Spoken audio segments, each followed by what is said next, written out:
Thanks, Tim, and thanks for the opportunity to be able to present here today as well.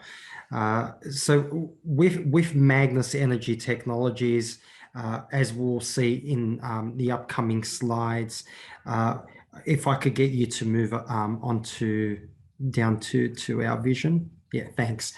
Uh, we are a key global player in the lithium-ion battery supply chain, production and so on. It's something that's really unique, especially in the local marketplace. We're not producing a raw material or some technology that goes towards the lithium-ion battery. We're actually doing we are that integrated battery play where we're talking from raw materials to the technology to actually manufacturing the cells that would go into whether it's an EV or an energy stationary storage type product.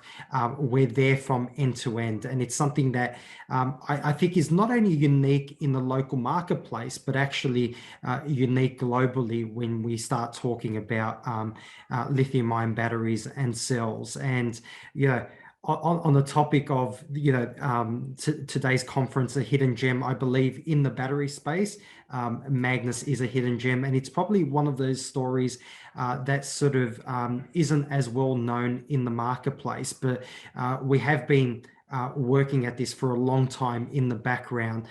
So when you see some of these plants and the technology and our mine as well, and at the stage it's at, do realize that from where the mine is today or from where these battery plants are, we're talking about minimum 5 years to 8 years, and the battery tech's more than 10 years as well. So while the story might seem new, it's not so new, and there's been a lot of work that's gone in the background to get us to where we are today. We talk about our global opportunities and a rundown of the company on the next slide. So there's the New York battery plant, which we'll go into more detail quite soon. Our natural graphite project, and I mentioned previously about the mine, and then there's also an Australian project in Townsville. There's just, the corporate overview numbers around, share price, market cap, cash, which is a consolidated cash position between our Magnis position and the New York entity, with the New York entity roughly being 60% owned by Magnis. We've got to consolidate those numbers. And we go into greater detail of that corporate structure in the next slide, which shows Magnis Technologies and the various ownership levels that we have in our different entities that we're involved in. So firstly, on the cell manufacturing, there's roughly 60% owned of IM3 New York. There's the Townsville project, which I mentioned, at 33%. There's C4V, which is a battery technology company, of which we own just under 10%. And then the mine in Tanzania, which is 100% owned by Magnis. The next slide talks about the board of management team. And I think for a company of our size, we've got some really unique individuals, and hence why we're highlighting it in, our quick presentation here today. But, and headed and first and foremost by Professor Stanley Whittingham. So for those who are unfamiliar, and I'm sure most of you who know the lithium-ion battery space will probably be familiar with Professor Whittingham, but Professor Whittingham was awarded with the Nobel Prize in chemistry in 2019, and he's actually the original inventor of the lithium-ion battery. So, talking about, the the battery manufacturing and being involved in this industry. And if you want to talk about, who do you guys have that will allow you to compete with, some of the majors out there, or to be a major player in this space, well, you've got the inventor of the lithium-ion battery. That speaks volumes. And, Professor Whittingham's still active in this space and still works to this day full time. So, to have him on board is obviously a huge privilege, but, also shows that we've got people like Professor Whittingham who believe in what we're doing. We've got, Dr. Richard Petty has been on the B20 task forces for finance and infrastructure in the past.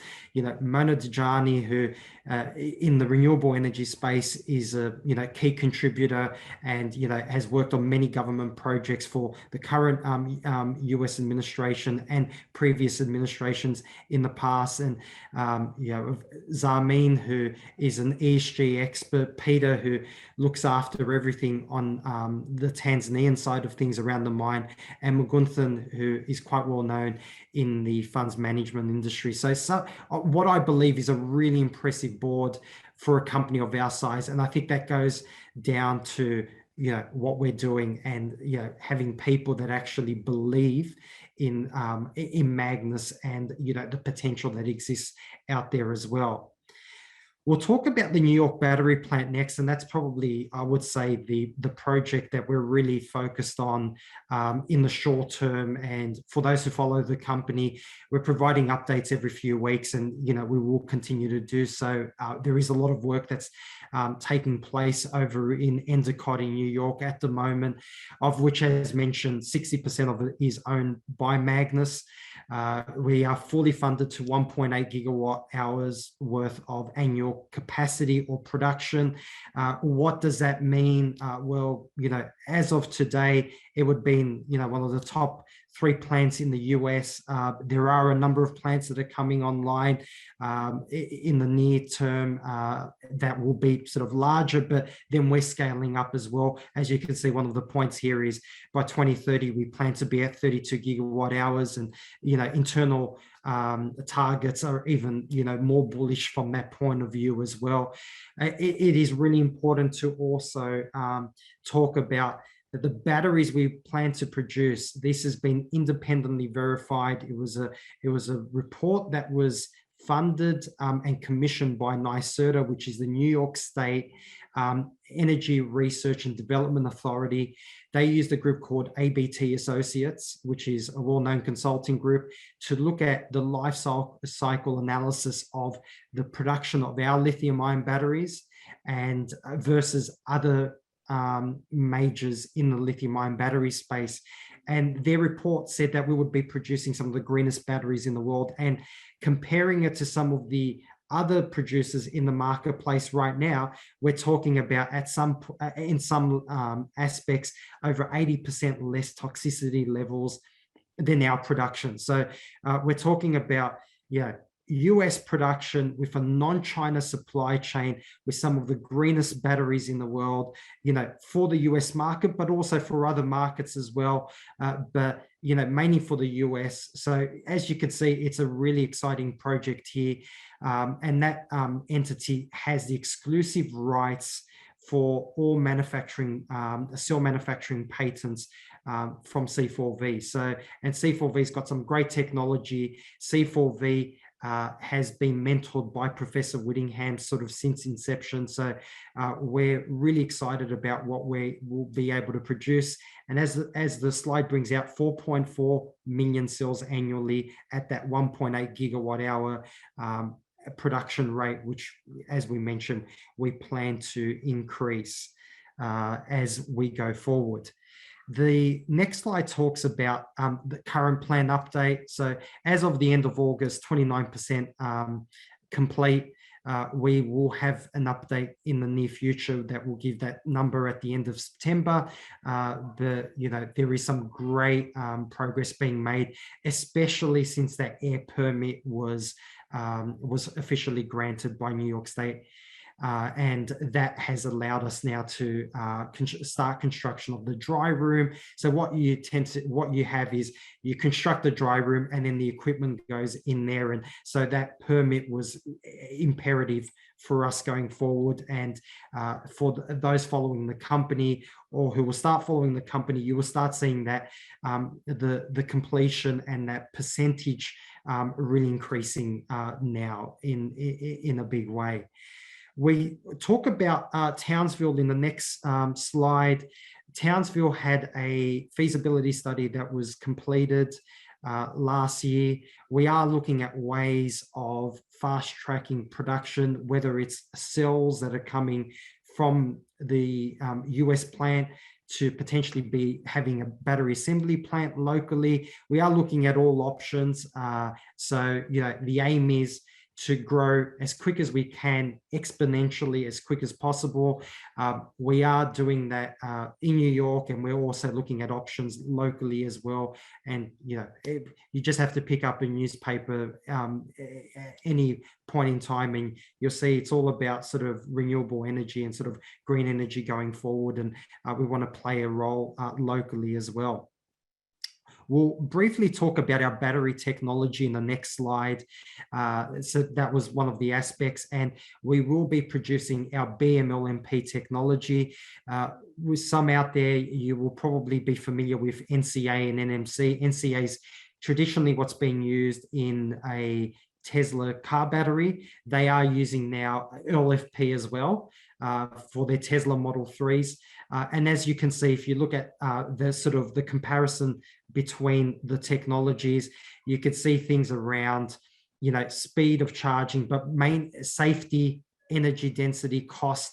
We sort of tick a lot of those boxes there, but sort of some of those key ones are safety. Our batteries are extremely safe, and that's been independently verified as well, versus the sort of traditional technologies. And then cost and lifespan, these are long-lasting batteries and traditionally at a cheaper cost purely because of the raw materials that are going into it. The next slide goes a bit more into that technology, the fact that it's a non-China supply chain. We don't have any cobalt or nickel in our batteries, and you could see the cell energy, the capacity, and the voltage comparisons between the technologies that are traditionally used in the lithium-ion battery space right now, and we compare very well. Especially, we have got a low. Our batteries are at low cost versus some of our peers in the marketplace. Like, as in by peers, I mean the technologies being NCA or NMC, and we're at the cost of sort of around that LFP price. But as you can see, from voltage, capacity, and cell energy, we're in a different league. And as I mentioned, the Tesla Model 3 is using that LFP technology. So it all bodes well for our tech going forward. We touch on the anode materials from our Natsu graphite project on the next slide. We are able to produce a battery-grade anode material without the use of any chemical or thermal purification. We are working towards offtakes in the lithium-ion with groups that are providing into anode materials into the lithium-ion battery market. We believe that we're working towards getting an offtake in the near future, and we've got it in our timeline for this quarter for our graphite, which is the next key step towards getting funding for our project. So we need to get those offtakes and those customers in first prior to getting that funding, and we have been making some great progress. And for those who follow our announcements, we recently had a site visit from a North American group who's looking at signing offtake with us. On the next slide, we start talking about our next key milestones. So we've commissioned sort of first production, which was our manual production. Semi-automated will begin this quarter, which is quite exciting for us, and that will start producing thousands of cells, and mainly will be used for marketing purposes and testing purposes. We then are looking at next quarter talking about a listing in the US. We've recently brought in a person full-time for IM3 to look at that, and he's making some great progress there. And we're sort of, looking at potentially a SPAC listing, and in the form of the listing for that entity in IM3 New York. And we are talking about some government funding. For those that are familiar with President Biden's infrastructure plan that was passed through recently, there's roughly 17 billion US towards helping cell manufacturers grow exponentially. And it was for those who are either in production or about to be in production. So we're all over that. And we have had a number of meetings with the DOE regarding that program. On the battery tech side, we've been announcing our extra fast charging results and our fast charging results. We mentioned in the past the New York extra fast charging bus program. We will have some details about that this quarter. On the anode materials, as I mentioned, or our mine offtakes for our graphite, and finalizing our funding for Natu next quarter. So you can see some really key milestones that we're sort of right in the midst right now, or some, literally a quarter away. So it's a really exciting time for the company.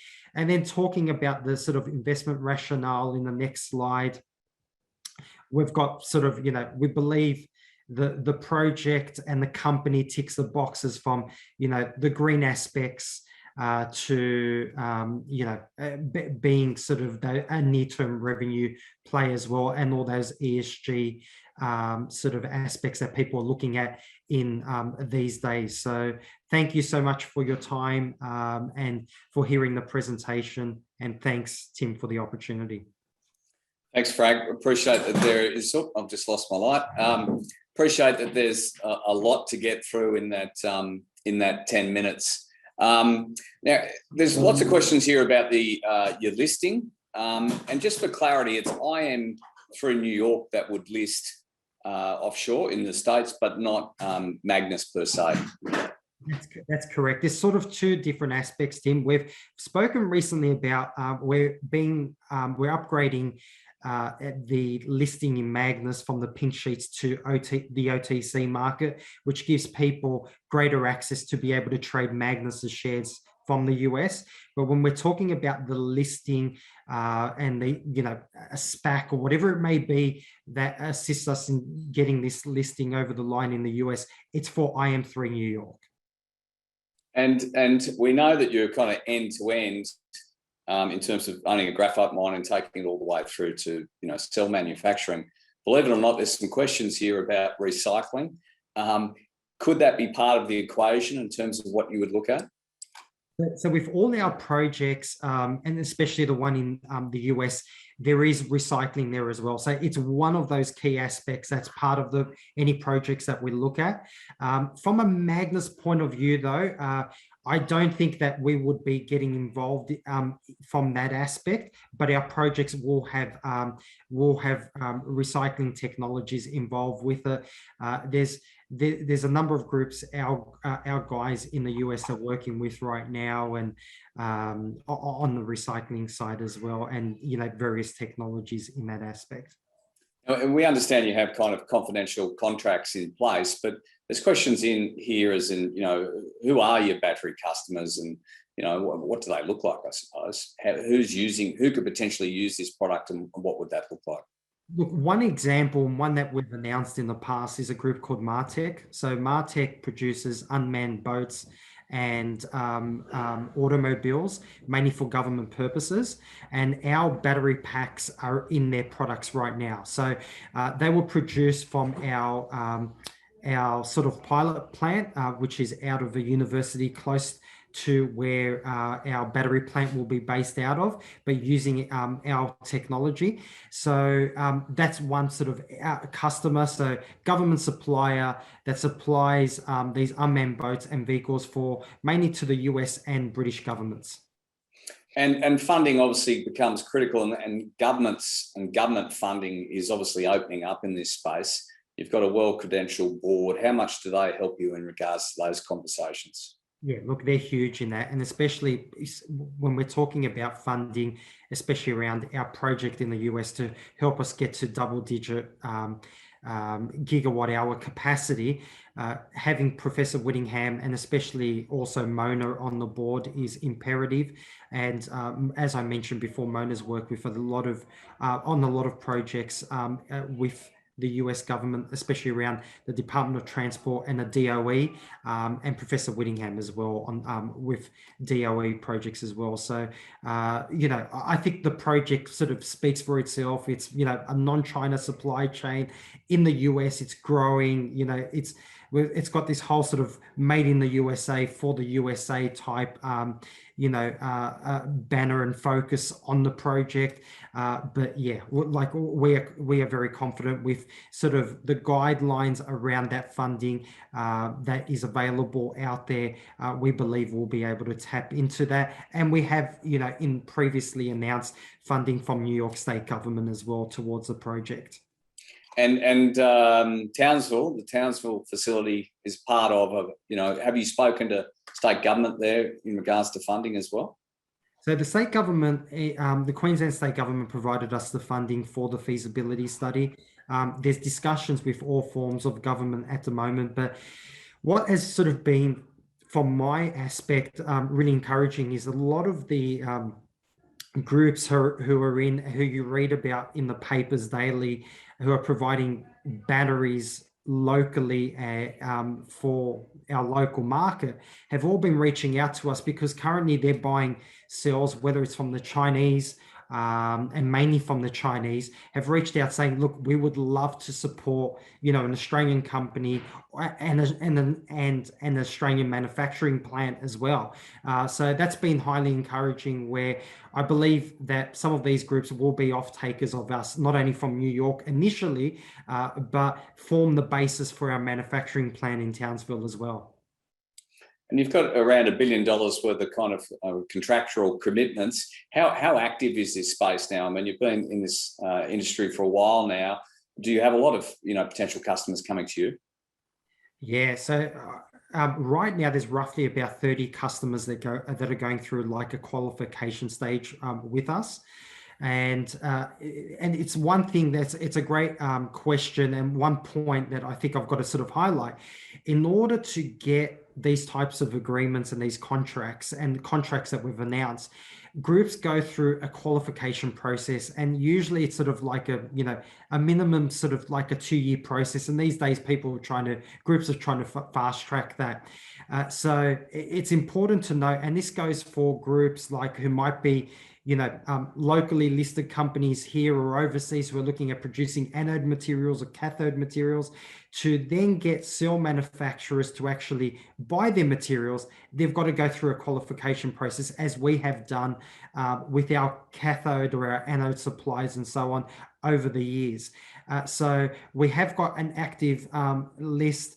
We always get the question whether there's, any EV players, out of the US or Europe. Yes, there are. But in saying that, the disclaimer there is we need to be up and running with production in the first instance before you get contracts signed with the bigger players.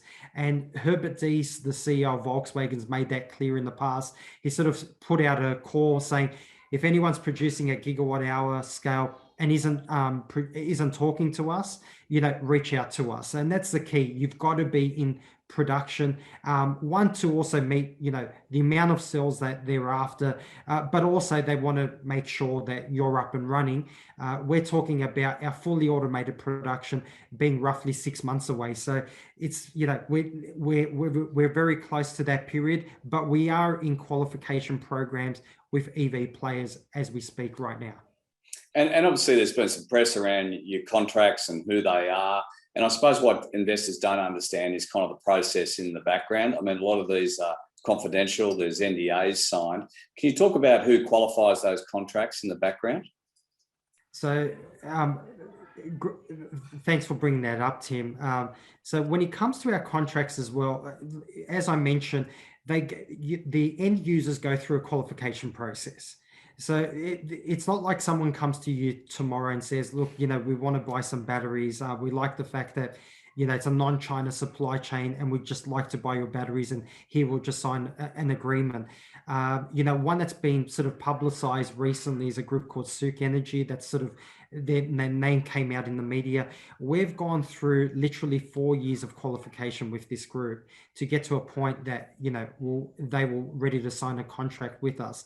And that is something that is, common across the board. From our side as well, you've got to remember you've got a sector that is, when you start talking about the supply of cells, it is very tight currently.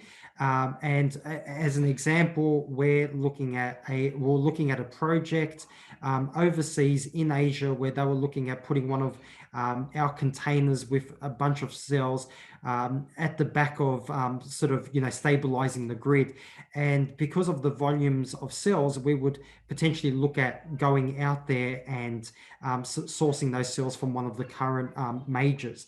The shortest lead time we could get was 5 months. So that's how tight the market is. So when you're an end customer and you're currently buying cells off some of these groups, the last thing you also want to do is go out there and say, going forward, we will be buying cells from IM3 New York, when those customers have got, people knocking on their door right now saying, look, we want to buy cells, and they're telling them, look, there's a 5-month lag. Now, we're not saying that those customers will only buy off us.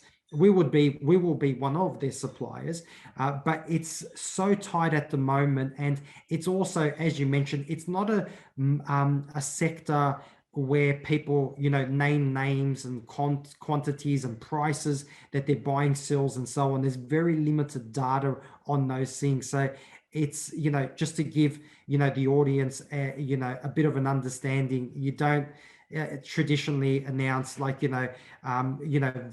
from, gigawatt hours or megawatt hours, and, the price that you're selling to each customer at, because every customer's buying at different prices depending on volumes they're purchasing and what has been negotiated with them. So it's a bit of a complex market when it comes to that. But seeing that we're near-term production and near-term revenues, people will be able to start seeing, revenue numbers around the New York entity and profits that it'll be generating and so on, seeing that we're so close from production. And just finally, there's questions still around the kind of New York listing of your battery factory IM3. The reality is, are you doing that because it gives you access to capital and also has the potential to realise value for Magnis shareholders in terms of your 60% stake in that business? So firstly and mainly, it's, to access capital, to be, brutally honest. In saying that, I think there could be a huge re-rating in Magnis's share price as well. When you look at cell manufacturers in the marketplace and the valuation that is put on them per gigawatt hour, and for those out there, have a look at CATL in China. They're a pure cell manufacturer. Look at their market capitalization and look at their production in the last sort of 12 months. And derive the valuation per gigawatt hour. And literally, if, the most recent numbers I looked at, which was probably about 4 weeks ago, and I'm not sure as to where they are today, there was roughly a valuation per gigawatt hour somewhere around that $4 to $5 billion US dollar mark. New York has capacity of 1.8 gigawatt hours with no shortage of customers. Owning 60% of it, there could be a potential for huge upside there for Magnis. But answering the question, getting access to capital first and foremost, but I think there'll be knock-on effects for Magnis shareholders and for Magnis itself as well.